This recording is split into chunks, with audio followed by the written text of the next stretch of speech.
Hi hello ನಮಸ್ಕಾರ, good morning. ನಾನು ಈ ದಿನ ನನ್ನಿಷ್ಟದ ಅಪ್ಪಟ ಮಲೆನಾಡಿನಲ್ಲಿದ್ದೇನೆ. ಮಲೆನಾಡಿಗೆ ಮೊದಲು ನಿಮಗೆ ಸ್ವಾಗತ. ನನ್ನ ಮಡದಿಯ ಮೊದಲ ಆಟಪಾಠದ ಮನೆ ಇದು. ಈ ಸಂಬಂಧ ಅನ್ನೋದು ಹೇಗೋ ಹುಟ್ಟುತ್ತೆ, ಆದರೆ ಈ ಭಾವನೆಗಳು ಹುಟ್ಟೋದು ನಮ್ಮ ಮನಸ್ಸಿನಿಂದ ಮಾತ್ರ. ಆದರೆ ನಾವು ನೋಡೋ ದೃಷ್ಟಿ ಮಾತ್ರ ಯಾವತ್ತೂ ಸರಿಯಾಗಿರಬೇಕು. ದನಗನ ಹಳ್ಳಿಯಿಂದ ನಮ್ಮ ಪ್ರಯಾಣ ಮಲೆನಾಡಿನ ಹೆಬ್ಬಾಗಿಲಿಗೆ. ಈ ದಿನ ಪ್ರಯಾಣವನ್ನು ಬೆಳೆಸುವಂಥದ್ದು. ಈ ಬದುಕಿಗೆ ಏನಾದರೂ ಕಾರಣ ಇರಲಿ, ಆದರೆ ಇವತ್ತಿನ ದಿನವನ್ನು ನಾವು ನಿಜವಾಗಲೂ ಆನಂದಿಸಬೇಕು, ಅಂದರೆ ಪ್ರೀತಿಸಬೇಕು.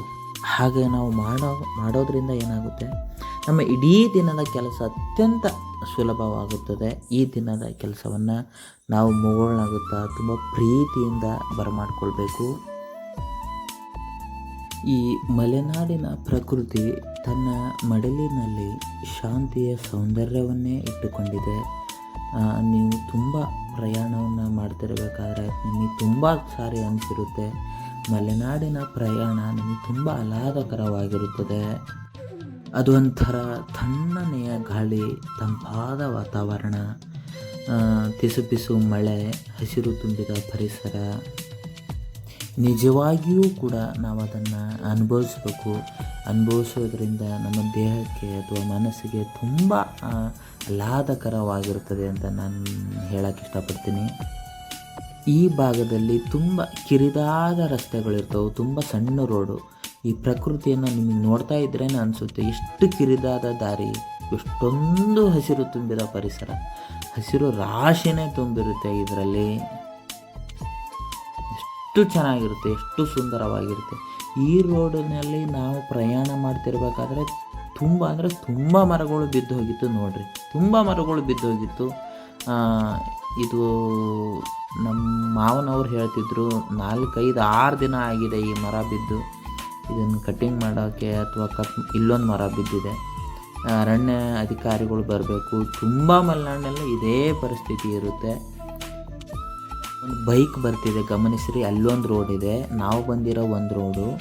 ಈಗ ಲೆಫ್ಟಿಗೆ ಟರ್ನ್ ಆಗ್ತಿದ್ದೀವಿ, ಇಲ್ಲೊಂದು ರೈಟಿಗೆ ಒಂದು ರೋಡ್ ಇದೆ. ನೀವು ಅಕಸ್ಮಾತಾಗಿ ಈ ರೋಡು ಅಥವಾ ಈ ರೂಟ್ನಲ್ಲಿ ನಿಮಗೇನೂ ಗೊತ್ತಿಲ್ಲ ಅಂತಂದರೆ ಯಾವ ಕಾರಣಕ್ಕೂ ನೀವು ಮುಂದೆ ಹೋಗೋಕ್ಕಾಗಲ್ಲ. ಯಾಕಂದರೆ ಇಲ್ಲಿ ಯಾವುದಕ್ಕೂ ಬೋರ್ಡ್ ಇರಲ್ಲ. ಇಲ್ಲಿ ಪರಿಸ್ಥಿತಿ ಹೆಂಗಿರುತ್ತೆ ಅಂದರೆ, ಲೋಕಲ್ನವ್ರಿಗೆ ತುಂಬ ಅಲ್ಲಿ ನವಿಲು ಕಾಣಿಸ್ತಿದೆ, ಲೆಫ್ಟ್ ಸೈಡ್ ಕಾಣಿಸ್ತಿದೆ. ಈ ಮಲೆನಾಡಲ್ಲಿ ಜಿಂಕೆ, ನವಿಲು, ಮೊಲ ತುಂಬ ದಾರಿಲೇ ಬರ್ತಾ ಇರ್ತದೆ. ತುಂಬ ಸಾಮಾನ್ಯ ಸಂಗತಿ ಅದು.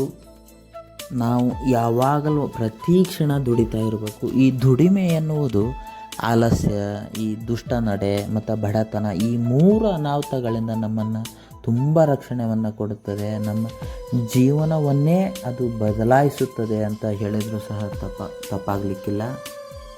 6-8 ಮನೆ ಇರ್ತಕ್ಕಂಥ ಸುಮಾರು 4 ಹಳ್ಳಿಗಳು ಇಲ್ಲಿ ನಮಗೆ ಸಿಗುತ್ತೆ. 2006ರಲ್ಲಿ ಈ ಸರ್ಕಾರದ ಮೊದಲ ಯೋಜನೆ ಅದು, ಅಂದರೆ ಉಚಿತ ಸೈಕಲ್ ಜಾರಿಗೆ ತಂದಿದ್ರು. ಅದರ ಮೊದಲ ಫಲಾನುಭವಿ ಸಹ ನಾನು. ನೀವು ಮಧ್ಯಾಹ್ನದ ಬಿಸಿ ಊಟದ ಯೋಜನೆಯ ಊಟ ಮತ್ತು ಈ ಸೈಕಲ್ದು ಏನಾದರೂ ಫಲಾನುಭವಿಗಳಾಗಿದ್ದರೆ ಆ ಕ್ಷಣಗಳು ಹೇಗಿದ್ದವು, ಆ ದಿನಗಳು ಹೇಗಿದ್ದವು ಅನ್ನೋದನ್ನು ಕಮೆಂಟ್ ಸೆಕ್ಷನಲ್ಲಿ ನೀವು ಕಮೆಂಟ್ ಮಾಡಿ ನನಗೆ ತಿಳಿಸ್ಬಹುದು. ಎಂತಹ ದಟ್ಟ ಅರಣ್ಯ ಕಾಡಿದೆ ನೋಡಿ, ಇಲ್ಲೊಂದು ಮರ ಬಿದ್ದಿದೆ, ಅದನ್ನು ಕಟಿಂಗ್ ಮಾಡಿದ್ದಾರೆ. ಇಷ್ಟೊಂದು ಮರಗಳು ಬೀಳ್ತಿರ್ತವೆ, ತುಂಬ ಮರಗಳು ಬೀಳ್ತಿರ್ತವೆ, ಎಷ್ಟೊಂದು ಮರ ಬಿದ್ದಿದ್ದಾವೆ. ನಿಮಗೆ ತುಂಬ ನೀಟಾಗಿ ಕಾಣಿಸುತ್ತೆ ಅಂತ ಅಂದ್ಕೊಂಡಿದ್ದೀನಿ ನಾನು. ಮೇ ಬಿ ಇಂಥ ಕಾಡಿನಲ್ಲಿ ಈ ಮಕ್ಕಳು, ಗರ್ಲ್ಸ್ ಈ ಸೈಕಲ್ ತುಳ್ಕೊಂತ ತುಂಬ ದೂರ ಇದೆ, ಅಲ್ಲಿ ಹೈಸ್ಕೂಲ್ಗೆ ಅಥವಾ ಪ್ರೈಮರಿ ಸ್ಕೂಲ್ಗೆ ಹೋಗ್ತಿರ್ತಾರೆ. ತುಂಬ ದೂರ, ನಾನು ನಿಮಗೆ ಬರೋ ವಿಡಿಯೋದಲ್ಲಿ ನೆಕ್ಸ್ಟ್ ತೋರಿಸ್ತೀನಿ. ಅಷ್ಟೊಂದು ದೂರ, ಸುಮಾರು 4ರಿಂದ 7-8 ಕಿಲೋಮೀಟರ್ ನೋಡಿ. ಎಷ್ಟೊಂದು ಅಫ್ ಇದೆ ಅಂದರೆ ಅವರಿಗೆ ತುಳ್ಕೊಂಡು ಹೋಗೋಕ್ಕೂ ಸಹ ಆಗ್ತಿಲ್ಲ. ಅಷ್ಟೊಂದು ಕಷ್ಟಪಟ್ಟು, ಇವಾಗಲೂ ತುಂಬ ಕಷ್ಟಪಟ್ಟು ಓದೋರಿದ್ದಾರೆ. ನೀವು ಓದುವ ದಿನಗಳಲ್ಲಿ ತುಂಬ ಕಷ್ಟಪಟ್ಟಿದ್ದೆ ಆದರೆ ಜೀವನ ಪೂರ್ತಿ ತುಂಬ ನೆಮ್ಮದಿಯ ಜೀವನವನ್ನು ಕಳೀಬೋದು. ಓದೋ ಕ್ಷಣಗಳು ನಮ್ಮ ಓದೋ ದಿನಚರಿಗಳು ಸಹ ತುಂಬ ಕಠೋರವಾಗಿದ್ವು ಅಂತಲೇ ಹೇಳ್ಬೋದು.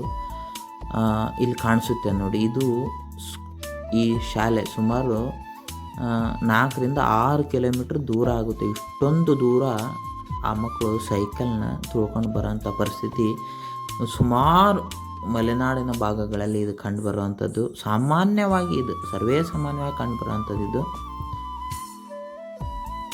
ವಾವ್! ಈ ಭಯ ಅನ್ನೋದು ತುಂಬ ಜೀವನದಲ್ಲಿ ಏನೆಲ್ಲವನ್ನು ಕಲಿಸುತ್ತೆ ಅಂತಂದರೆ, ನಿಜವಾಗ್ಲೂ ನಾವು ಏನಾದರೂ ಕಲಿಬೇಕು ಅಂತಂದರೆ ಸ್ವತಂತ್ರವಾಗಿಯೇ ಕಲಿಬೇಕು. ತಾಯಿ ತನ್ನ ಮಗುವನ್ನು ಶಾಲೆಗೆ ಎಷ್ಟೋ ದೂರದಿಂದ ಶಾಲೆಗೆ ಎತ್ತಿಕೊಂಡು ಶಾಲೆಗೆ ಸೇರಿಸೋಂಥ ದಿನಗಳು ಅಥವಾ ಆ ಪರಿಸ್ಥಿತಿ ತುಂಬ ಇರ್ತವೆ. ಈ ತಾಯಿ ಬಗ್ಗೆ ಒಂದು ಮಾತು ಹೇಳೋದಾದರೆ, ಈ ಜಗತ್ತಿನಲ್ಲಿ ನಾನಂತೂ ಯಾವ ಸಂಬಂಧವನ್ನು ಹೆಚ್ಚಾಗಿ ಇಷ್ಟಪಡುವುದೇ ಇಲ್ಲ. ಅಂದರೆ ನನಗೆ ಯಾವ ಸಂಬಂಧವೂ ಸಹ ಇಷ್ಟವಾಗುವುದಿಲ್ಲ. ಅದು ಹೆಚ್ಚಾಗಿ ತಾಯಿ ಮತ್ತು ಮಕ್ಕಳ ಸಂಬಂಧ ಅಂತ ನಾನು ಹೇಳೋಕ್ಕೆ ಇಷ್ಟಪಡ್ತೀನಿ. ಯಾಕಂತಂದರೆ ಒಂದು ಹುಡುಗಿ ಹುಟ್ಟಿದಾಗಿನಿಂದಲೇ ತಾಯಿ ಆಗ್ತಾಳೆ. ಅದಕ್ಕೆ ಮಾತೃಭಾವ ಅಂತ ನಾವೆಲ್ಲ ಕರಿಬೋದು. ಗೊತ್ತಿಲ್ಲದನ್ನು ಗೊತ್ತಿಲ್ಲಪ್ಪ ಅಂತ ಒಪ್ಕೊಳ್ಳೋಕ್ಕೆ ಪ್ರಾಮಾಣಿಕತೆ ಸಾಕು. ಈ ಚಿತ್ರವನ್ನು ಗಮನಿಸಿ ಎಷ್ಟೊಂದು ಮುದ್ದಾಗಿತ್ತು ಅಂದರೆ, ತಂದೆ ತನ್ನ ಮಗುವನ್ನು ಮುಂದೆ ಕೂರಿಸ್ಕೊಂಡು ಎಷ್ಟು ಚೆನ್ನಾಗಿ ಬರ್ತಾ ಇರ್ತಾನೆ. ಇದು XL100. ನಾನು ತುಂಬ ದಿನದಿಂದ ಅಂದ್ಕೊಳ್ತೀನಿ ಇದೊಂದು ಬೈಕ್ ತೊಗೋಬೇಕು, ನಾನು ಟ್ರಾವೆಲ್ ಮಾಡಬೇಕಂತ. ಇದು ಒಂದು XL100. ಈ ದಿನಮಾನಗಳು ಅದಕ್ಕೆ ಸರಿಯಾಗಿ ಹೊಂದಾಣಿಕೆ ಆಗ್ತಿಲ್ಲ. ಮೇ ಬಿ ಅದು ತುಂಬ ಚೆನ್ನಾಗಿರುತ್ತೆ ಅದರಲ್ಲಿ ಡ್ರೈವಿಂಗ್ ಮಾಡೋದು. ನೀವು ಏನಾದರೂ XL100 ಯಾರ್ದಾದ್ರೂ ಇದ್ದರೆ ಅದ್ರ ಫೀಲ್ ಹೇಗಿರುತ್ತೆ ಅನ್ನೋದು ಕಮೆಂಟ್ ಸೆಕ್ಷನಲ್ಲಿ ಕಮೆಂಟ್ ಮಾಡಿ. ಈ ಜಗತ್ತಿನಲ್ಲಿ ಸಹ ಎಷ್ಟು ತರಹದ ಜನ ಇದ್ದಾರೋ ಅಷ್ಟೇ ಥರವಾದ ವಾದಗಳಿದ್ದಾವೆ, ಪ್ರತಿವಾದಗಳಿದ್ದಾವೆ. ಆದರೆ ಯಾವ ವಾದನೂ ಸಹ, ಯಾವ ಪ್ರತಿವಾದನೂ ಸಹ ಅದು ಅತಿರೇಕ ಆಗಬಾರದು. ಈ ಶಾಂತಿ ಅಂದರೆ ಯಾವುದೇ ಸಮಸ್ಯೆ ಇಲ್ಲ ಅನ್ನುವುದಲ್ಲ, ಮನಸ್ಸು ಮಾತ್ರ ತುಂಬ ಸಂತೋಷವಾಗಿರೋದು, ಅಂದರೆ ತುಂಬ ಆಹ್ಲಾದಕರವಾಗಿರುವುದು. ಒಂದೊಂದು ಟೈಮ್ ಹೆಂಗಿರುತ್ತೆ ಅಂದರೆ, ಈ ಯಾವುದೋ ಹಿಂದೆ ಗಾಡಿ ಬಂದಿದೆ ಅಂತ ಈಗ ಲೆಫ್ಟಿಗೆ ಸರಿತಾರೆ ಅಥವಾ ಪಕ್ಕಕ್ಕೆ ಸರಿತಾರೆ ಅಂತಲ್ಲ, ಅವ್ರ ಪಕ್ಕದಲ್ಲಿ ಸರಿದಾಗ ನಾವು ಹೋಗಬೇಕು ಅಂಥ ಪರಿಸ್ಥಿತಿ ಬಂದಿರುತ್ತೆ. ಇದನ್ನು ನಾವು ಪಾಸಿಟಿವ್ ಆಗಿ ತಗೋಬೇಕು ಅನ್ನೋದಾದರೆ, ಈ ಜಗತ್ತಿನಲ್ಲಿ ಪರಿಹಾರವಿಲ್ಲದ ಕಷ್ಟವೇ ಇಲ್ಲ ಅಂತ ನಾವು ಸಲೀಸಾಗಿ ಕರಿಬೋದು. ಇದನ್ನು 3,71,383 ಲಕ್ಷ ಕೋಟಿ ಬಜೆಟ್ ನಮ್ಮದು 2024. ನಾವು ಅದೇ ರಾಜ್ಯದ ರಸ್ತೆಯಲ್ಲಿ ಪ್ರಯಾಣ ಬೆಳೆಸ್ತಿದ್ದೇವೆ ನೋಡ್ರಿ. ಎಷ್ಟೊಂದು ರಸ್ತೆ ಹಾಳಾಗಿದೆ ಅಂದರೆ ಅಭಿವೃದ್ಧಿ ಕಾರಣದ ಒಂಥರ ಕೆಂಗಾರಿನಂತಾದ ನಮ್ಮ ರಸ್ತೆ ಗುಂಡಿಗಳು. ನಿಮಗೆ ಈ ಡ್ರೈವಿಂಗ್ ಮಾಡೋರಿಗೆ ತುಂಬ ಸಮಾಧಾನ ಬೇಕಾಗುತ್ತೆ ಈ ವಿಷಯದಲ್ಲಿ. ತುಂಬ ಕೆಟ್ಟೋಗಿರೋ ದೊಡ್ಡ ದೊಡ್ಡ ಹೊಂಡನೇ ರಸ್ತೆಯಲ್ಲಿದ್ದಾವೆ ಅಥವಾ ಹೊಂಡ ಇದ್ದಲ್ಲಿಯೇ ರಸ್ತೆ ಮಾಡಿದ್ದಾರೆ ಅನ್ನೋವಷ್ಟು ಮಟ್ಟಿಗೆ ಮಲೆನಾಡಿನ ಅಂದರೆ ಬಹುತೇಕ ಭಾಗಗಳಲ್ಲಿ ಇದೇ ಸಮಸ್ಯೆ ಕಂಡು ಬರ್ತೈತಿ ನಿಮಗೆ. ಇದು ಶಿರಸಿ ಮಲೆನಾಡಿನ ಸ್ವರ್ಗದ ಹೆಬ್ಬಾಗಿಲಿಗೆ ನಿಮಗೆ ಸ್ವಾಗತ. ಸುಮಾರು 87,000 ಜನಸಂಖ್ಯೆ ಹೊಂದಿರತಕ್ಕಂಥ ಈ ಮಲೆನಾಡು ಶಿರಸಿ. ಟ್ರಾವೆಲಿಂಗ್ ಮಾಡುವಾಗ ಅಥವಾ ನೀವು ಡ್ರೈವಿಂಗ್ ಮಾಡುವಾಗ ಯಾವುದಾದ್ರೂ ಒಂದು ವೆಹಿಕಲ್ಲು ಅಥವಾ ಹಿಂದೆ ಬರೋದು ನಮ್ಮ ಮುಂದೆ ತುಂಬ ಕಿಲೋಮೀಟ್ರ್ ಗಟ್ಟಲೆ ನಮಗೆ ಮುಂದೆ ಬರ್ತಾನೇ ಇರೋದು ಮಾಡಿದ್ರೆ ತುಂಬ ಒಂಥರ ಮೈಂಡ್ ಅಪ್ಸೆಟ್ ಆಗೋ ಥರ ಆಗಿರುತ್ತೆ ನಿಮಗೆ ಡ್ರೈವ್ ಮಾಡೋ. ಈ ಹುಂಡೈ ಕಾರ್ನವು ನಿಮಗೆ ಅಂದರೆ ಈ ವಿಡಿಯೋ ನೋಡ್ತಿರ್ಬೇಕಾದ್ರೆ ಅವಾಗಿಂದನೂ ಅನಿಸಿರುತ್ತೆ ನಮಗೆ ಡಿಸ್ಟರ್ಬ್ ಮಾಡ್ತಿದ್ದಾರಲ್ಲ ಇವರು ಅನ್ನೋ ಥರ ಆಗಿರುತ್ತೆ. ಪ್ರಯಾಣ ಅವರಿಗೆ, ನಮ್ಮ ಪ್ರಯಾಣ ನಮಗೆ ಸಮಾಧಾನ ಇದ್ದರೆ ಮುಗಿದೋಯ್ತು.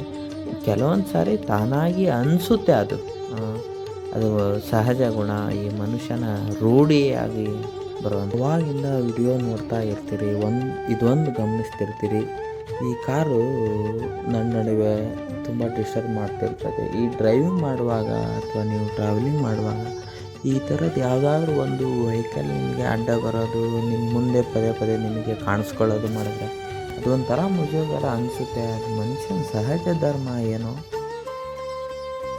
ಈ ಯಶಸ್ಸು ಎಂಬುದು ಏನೋ ರಾತ್ರಿ ಎದ್ದು ಬಂದು ಹಂಗೆ ಕದ ತಟ್ಟಿಬಿಡುತ್ತೆ ಅಂತಲ್ಲ. ಸ್ವಲ್ಪ ಸ್ವಲ್ಪ ಎತ್ತರಕ್ಕೆ ಇರುವುದೇ ನಿಜವಾದ ಯಶಸ್ಸು ಅಂತ ನನ್ನ ನಂಬಿರೋದು. ತುಂಬ ರಾತ್ರೋರಾತ್ರಿ ಯಶಸ್ಸು ಬಂದು ತುಂಬ ದಿನ ಅದು ಬಾಳಿಕೆ ಬಂದು ಉದಾಹರಣೆ ತುಂಬ ಕಡಿಮೆ ಇದೆ, ನಿಮ್ಮೆಲ್ಲರಿಗೂ ಗೊತ್ತಿರುತ್ತೆ. ತುಂಬ ಶ್ರಮದಿಂದಲೇ ಯಶಸ್ಸು ಬರಬೇಕು. ರಾಜ್ಯ ರಸ್ತೆ ಸಾರಿಗೆ ಸಂಸ್ಥೆ ನಿಗಮದಲ್ಲಿ ಕೆಲಸ ಮಾಡ್ತಕ್ಕಂಥ ತುಂಬ ಡ್ರೈವರ್ ಮತ್ತು ಕಂಡಕ್ಟರ್ಗಳಿಗೆ ಒಂದು ದೊಡ್ಡ ಸೆಲ್ಯೂಟ್ ಅಂತ ಕರಿಬೋದು ನಾವು. ಅವ್ರಿಗೆ ಎಷ್ಟೊಂದು ಪೇಷನ್ಸ್ ಇರುತ್ತೆ ಅಂದರೆ, ಎಷ್ಟು ಈ ಪಬ್ಲಿಕ್ ಸರ್ವಿಸ್ನಲ್ಲಿರೋರಿಗೆ ಅಥವಾ ಕೆಲಸ ಮಾಡೋರಿಗೆ ನಿಜವಾಗ್ಲೂ ಅವರ ನೋವು ಕಷ್ಟ ಸುಖ ಅವ್ರಿಗೇ ಗೊತ್ತು. ತುಂಬ ಅವ್ರಿಗೊಂದು ಸೆಲ್ಯೂಟ್ ಮಾಡುವಂಥದ್ದು ನಾವೆಲ್ಲ. ಒಂದು ಮಾತಿದೆ, ಒಂದು ಮದುವೆ ಹೆಚ್ಚು ಬಾಳಿಕೆ ಬರಬೇಕಾದ್ರೆ ಅಲ್ಲಿ ಪ್ರೀತಿಗಿಂತ ಹೆಚ್ಚಾಗಿ ಸಹನೆ ಕೆಲಸ ಮಾಡುತ್ತೆ. ಪಂಡಿತ್ ಹಾಸ್ಪಿಟಲ್ ಸಿರಸಿ ಚೊಚ್ಚಲ ಮಗುವಿನ ಪಾಲಕರು ನಾವು ವಿಶೇಷವಾದ ನನಗೆ ದಿನವಿದು ಒಂದು ಐತಿಹಾಸಿಕ ದಿನವಾಗಲಿದ್ದು, ಈ ದಿನ ನನ್ನ ಮಗ ತ್ರಿಷಾನ್ ಜನ್ಮದಿನ ಇದು. ಈ ದಿನವನ್ನು ಅತ್ಯಂತ ಸಂಭ್ರಮದಿಂದ ಈ ದಿನವನ್ನು ನಾನು ಬರಮಾಡಿಕೊಂಡಿರುತ್ತೇನೆ. ಪ್ರೀತಿ ತುಂಬಿ ಹಾರೈಸಿದ ನಿಮ್ಮೆಲ್ಲರಿಗೂ ಧನ್ಯವಾದಗಳು.